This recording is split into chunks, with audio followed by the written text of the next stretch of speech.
Another kind of thing that you're going to have to face during the exam is how to compute limits, trigonometric limits.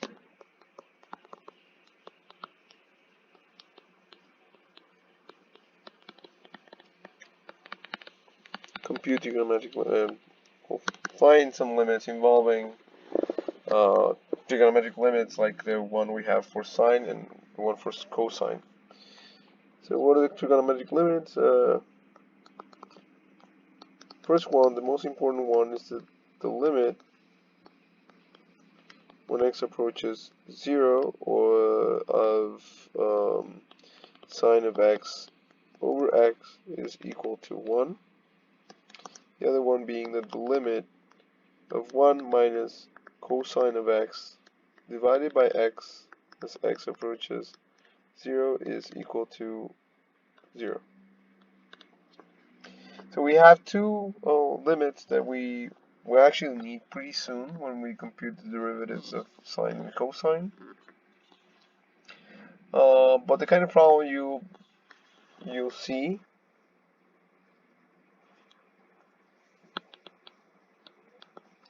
I guess this should be problem 3. Let me see.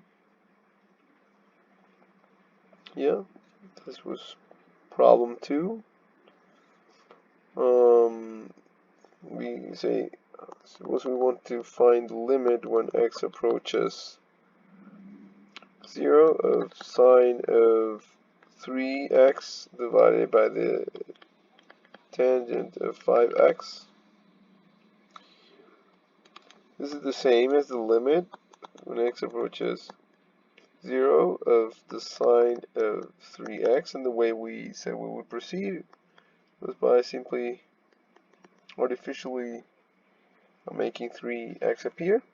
Since we're dividing by 3x and we want to keep everything the same, we had to multiply by 3x as well, and that would be divided by the tan of 5x. And this is the same as the limit when x approaches 0 of the sine of 3x divided by 3x times, and we're using the rules for limits. We already know that this limit exists, and times the limit of 3x divided all of that by sine of 5x divided by the cosine of 5x.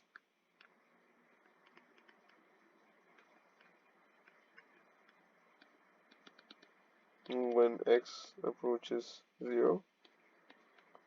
So we know that this is let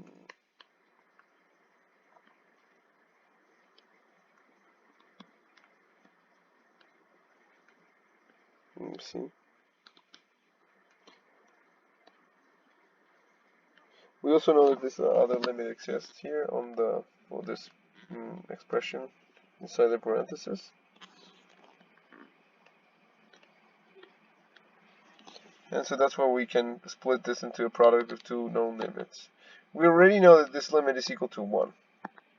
Because the limit of sine of something going to 0 divided by the same something that is going to 0 is always 1. Now, so we get 1 times then the limit of 3x. But here I have a further manipulations to make. This is the same as cosine of 5x divided by sine 5x. Remember what we said about operations with rational numbers?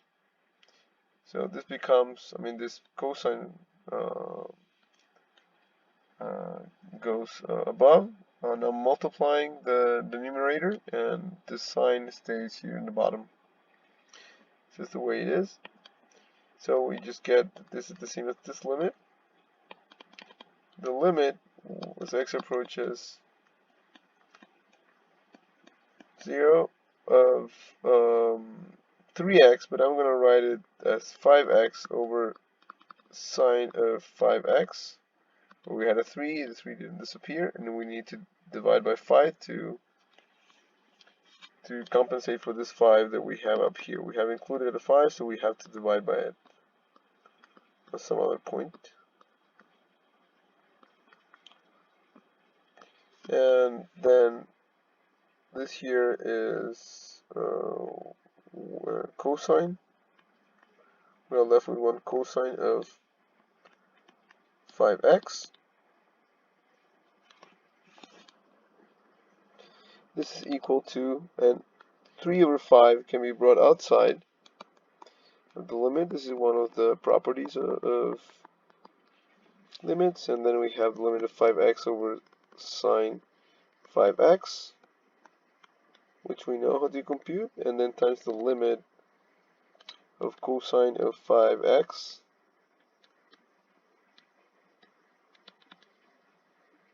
as x approaches 0. Again, we are applying the rules and the properties of limits. Then 3 over 5 is just 3 over 5. And this limit is equal to 1. We've already seen that. So either x over sine x or sine x over x as x approaches 0. They're both equal to 1. And we saw the reason why during the lecture. And the limit of cosine of 5x as x approaches 0 is just cosine of 0, because cosine is a continuous function, so we can bring the limit inside. And this is equal to 1.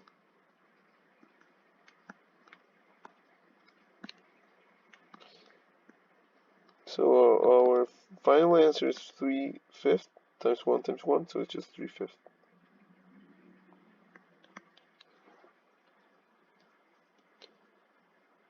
So that's the way to proceed in these problems. Let me go over one more example involving these trigonometric limits.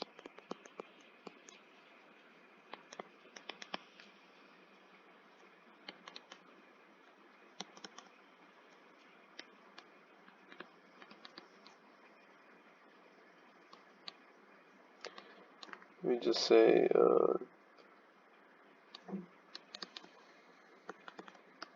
what would this limit be equal to?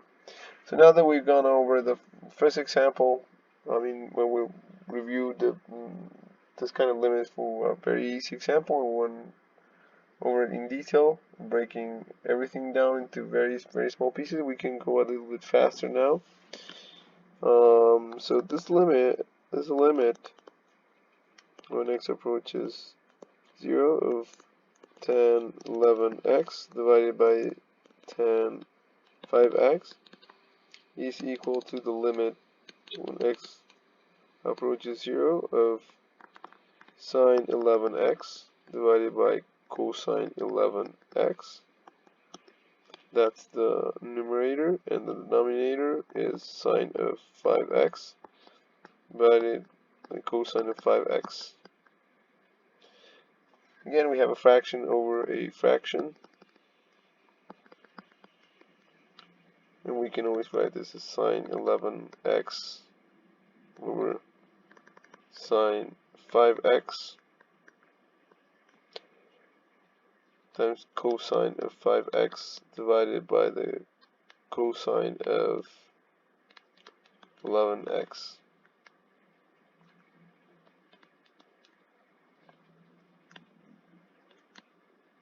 Okay.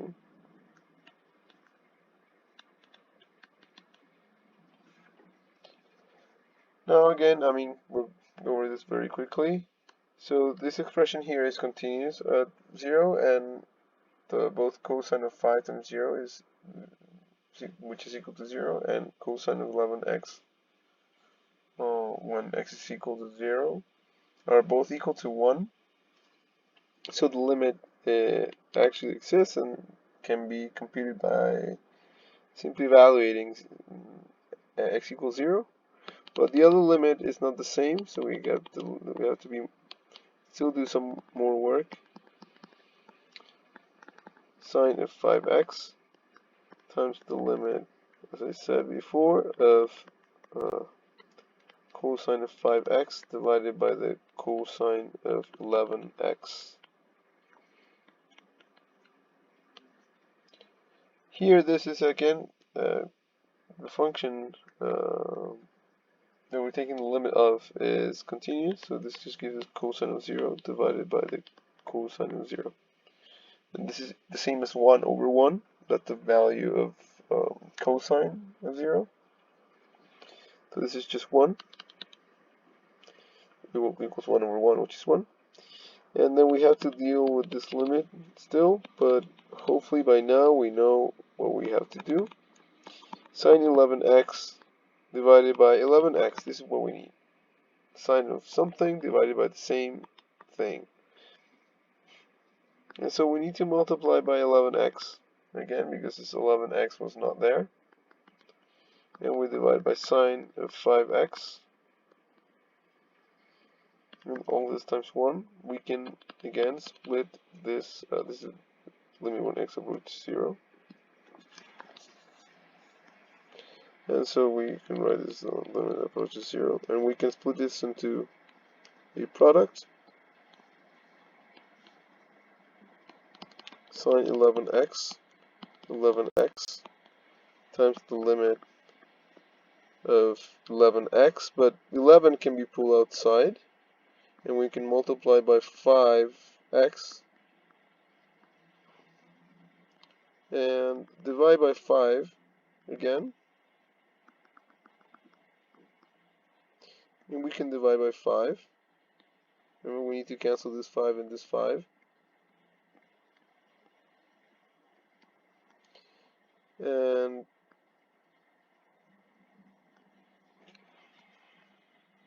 so this thing now is the same as a well-known limit times 11 over 5 times a well-known limit. Limit of something divided by the same something when it's going to 0, this gives you 1 times 11 over 5, and times its limit of something divided by a sine of the same something when what's inside is going to 0, so we get 1 again, and so this gives us 11 over 5 in the end. Just be careful and remember that you can never ever bring the 5 or the 11 outside of the sign. That's completely incorrect. Okay, so that finishes this problem.